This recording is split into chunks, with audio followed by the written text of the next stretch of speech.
Welcome to our massive open online course about purchasing and supply management fundamentals. Today I want to talk about risk management in purchasing and supply management. The learning goals of this sequence are as follows. The concept of risk and risk management fundamentals will be transferred. You should be able to understand supply chain risk management as a concept and its basic constructs. You should be able to get a basic understanding of types of risk and risk sources for PSM. You should learn about supply chain risk identification as well as about the risk mitigating strategies in supply chains.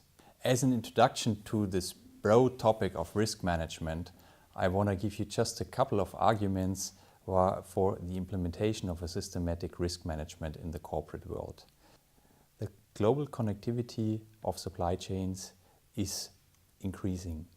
The dependency on suppliers and other stakeholders as well. Supply chains are more and more fragmented.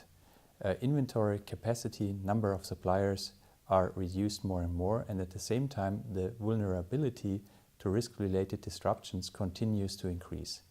Risk management has nowadays to focus on the entire supply chain. That's the reason why we should not only look at suppliers as a source for risk in purchasing and supply management. In addition, in our understanding of PSM as an integrated element of supply chain management, we have to take into account also risks that stem from the markets, from the customer markets, and from the overall supply chain. For example, when we talk about supplier-related risks, we can mention quality risks or insolvency risks from the supplier network. When we talk about market risks, we can mention price risks or changed behavior of customers in total that lead to another demand from their side for the company's products. Supply chain risks are, for example, transport risks that are related to delivery dates, storage risks like the loss of quantity or quality. The main concepts and methods for risk management in purchasing and supply management can be depicted in a circle based on 8 elements. Usually we stick to 4 out of these 8 elements as core elements for a risk management approach. The first core element is the risk identification. It's important to identify all kinds of risks that a company can think of. Please do not follow the 80-20 rule when it comes to risk management. After the identification of all risks, either in the supply network or on the market or along the whole supply chain, the identified risks have to be evaluated. The risk evaluation leads to the estimation of risks and their categorization along the impact of potential risks and their probability. The evaluation of all identified risks lead to an risk exposure, an overall risk exposure of a company. Less of the identified risks of a company can be avoided fully. The reason for that is quite simple. The overarching goal of companies is usually to generate profit and maximize their profit.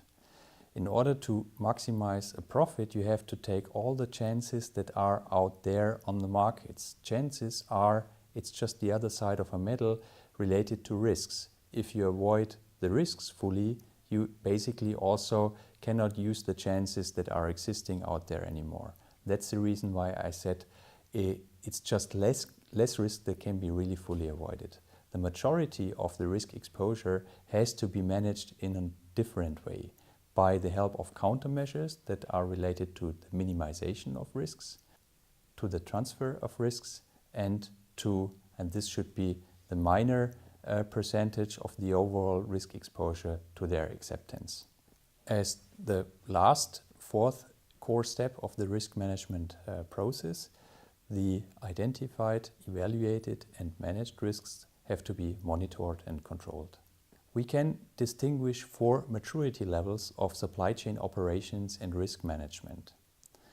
On the first level, we can observe in the corporate world functional supply chain management approaches and ad hoc risk management concepts.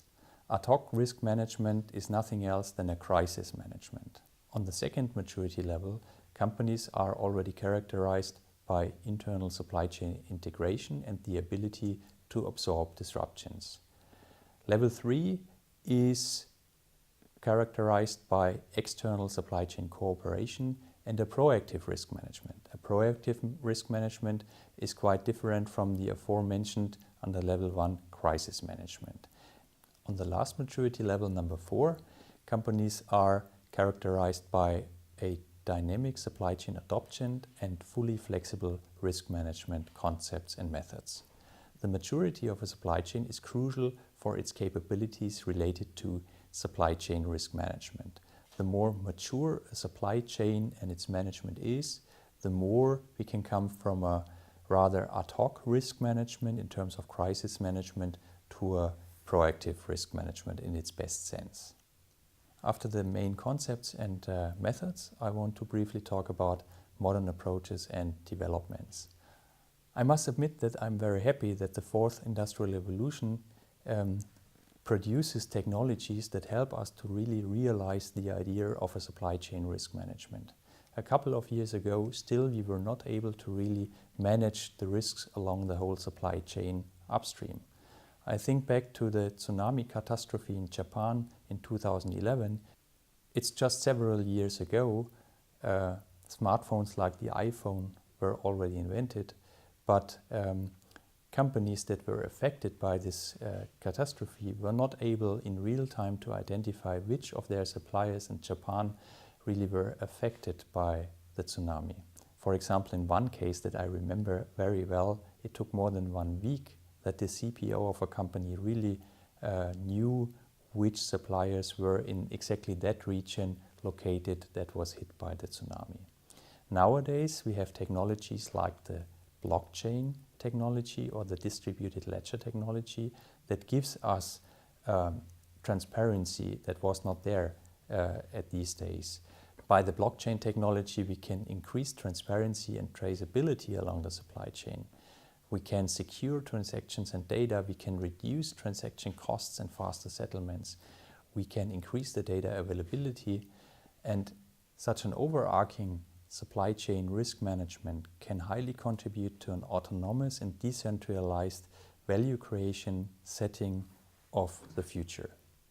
That means that by the help of such technologies, and blockchain is just one example, we really are able to manage risks along the whole supply chain, end to end, from the first raw material supplier up until the final end customer. With this, I want to round this brief sequence of risk management in purchasing and supply management already off. I hope you could take away some lessons learned. For example, you should be able to distinguish different risk types and sources of risks. You should be able to allocate the different core elements of a risk management process, like the identification, the assessment, and the measurement of risks, as well as the controlling and monitoring of them. I hope you got also an idea of the very positive future impact of supply chain risk management on the digital transformation of the corporate world. With this, I thank you very much for your attention.